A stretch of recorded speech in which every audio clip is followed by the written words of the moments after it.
I'm your host, Annie Bowles, and this is News du Jour.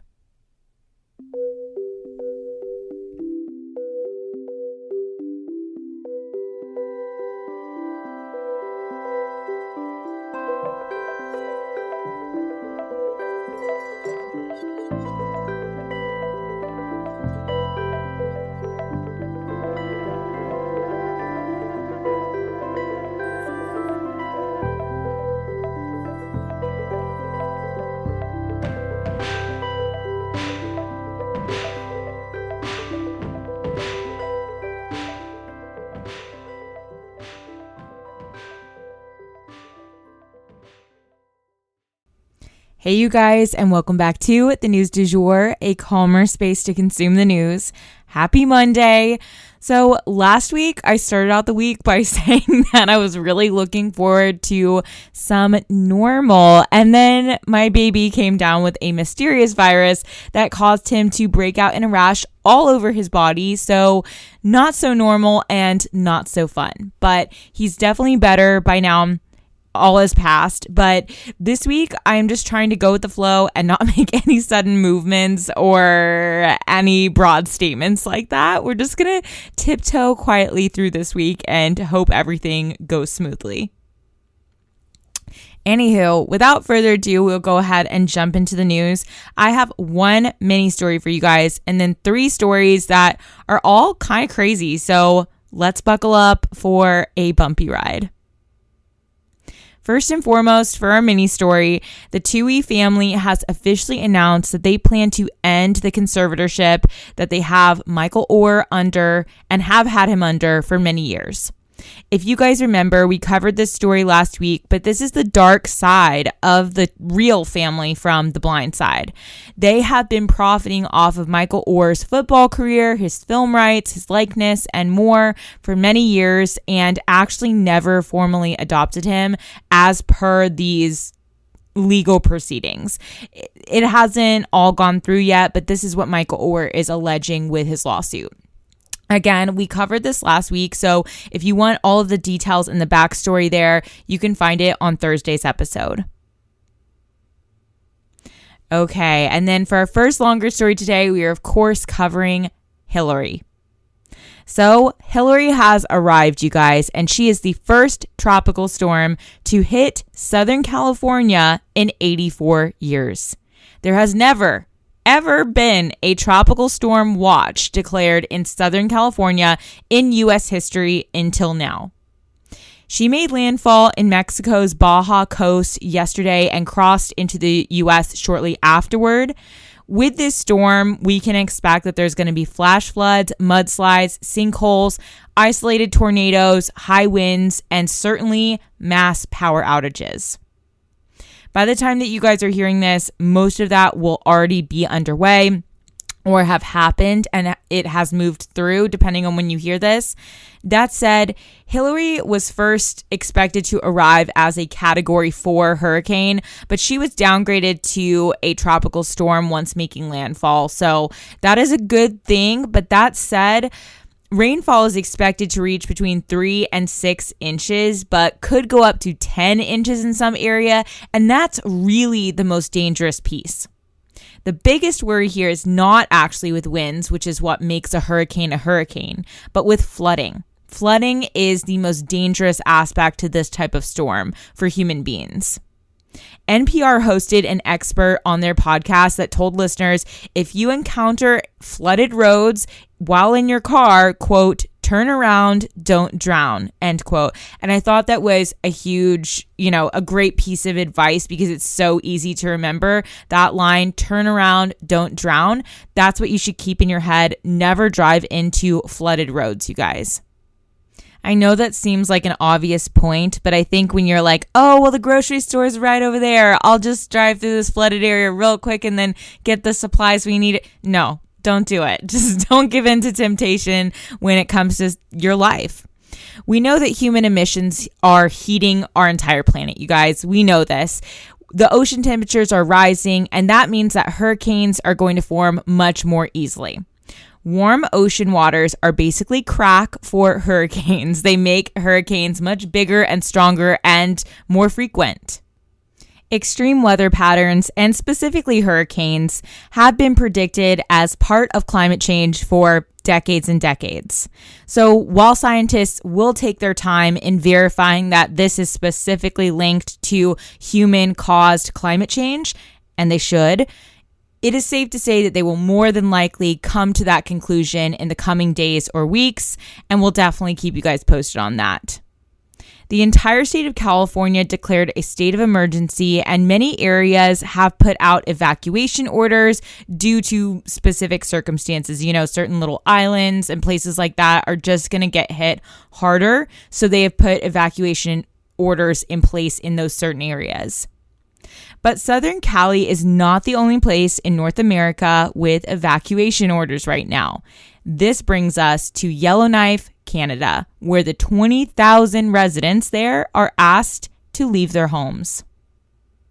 Grocery stores are closed, streets are emptied, and police are patrolling neighborhoods to prevent looting and chaos. Getting all the civilians out was going to be the tricky part here, so police are able to move in a much more organized fashion, so they're going to be the last ones out. Smoke was bellowing into the city as the wildfires loomed, headed right towards this once bustling city that now feels more like a ghost town. As a reminder, it is so important to watch or listen to local news and heed local warnings in these extreme weather scenarios. And always prepare in any way you can. I know that my family has a survival box in our basement with a portable crib for the baby, basic food, and survival gear like a crank radio, whistles, flashlights, first aid.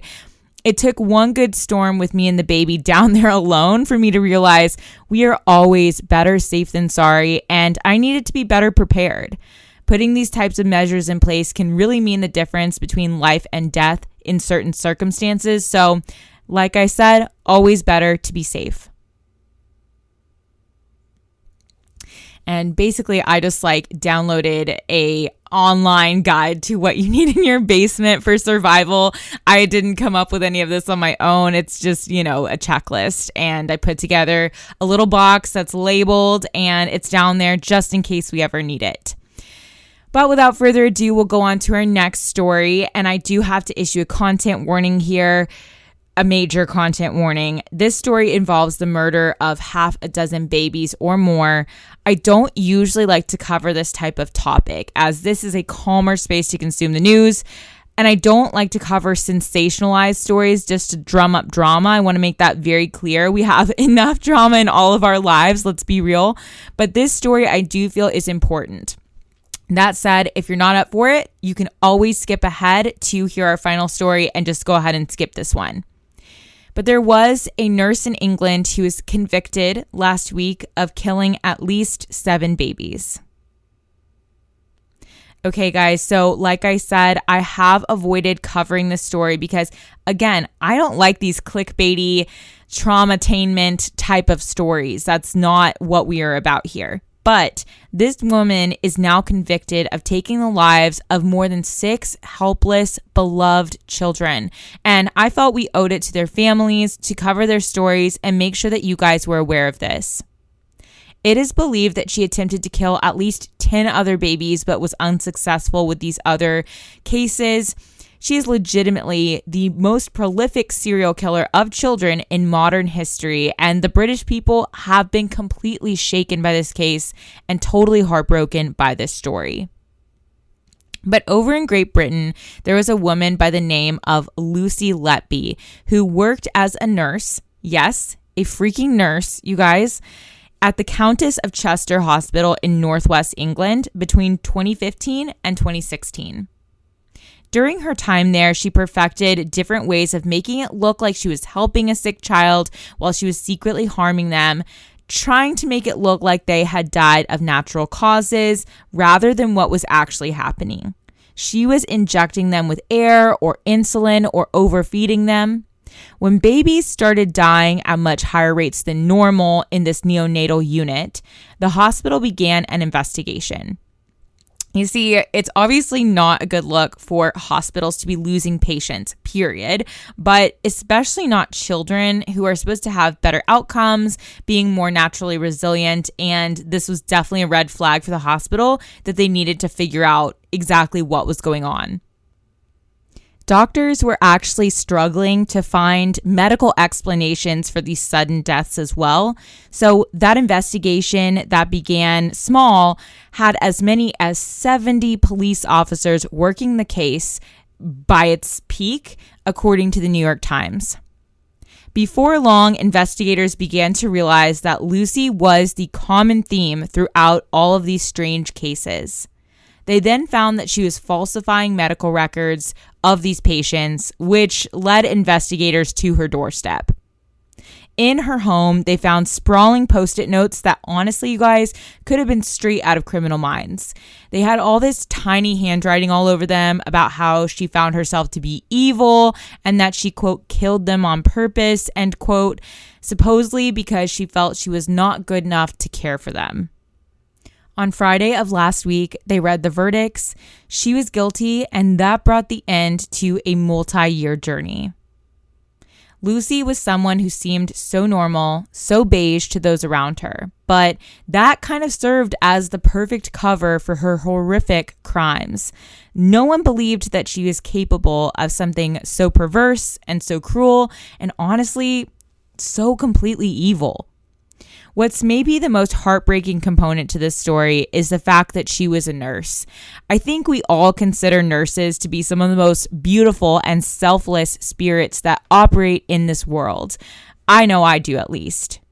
They dedicate their lives to serving others and healing others, but not in a glory hound kind of way, in a down-to-earth, getting puked on, wrapping wounds, comforting you in your darkest moments kind of way. Not making you worse every step of the way. So the British Health Secretary has now announced that there will be an independent inquiry into how all of this could have happened. How did Lucy slip through the cracks? Were there no red flags raised? How did hospital managers ignore those red flags? Just because someone seems normal doesn't mean that they are, and we need better systems in place to make sure that this never happens again.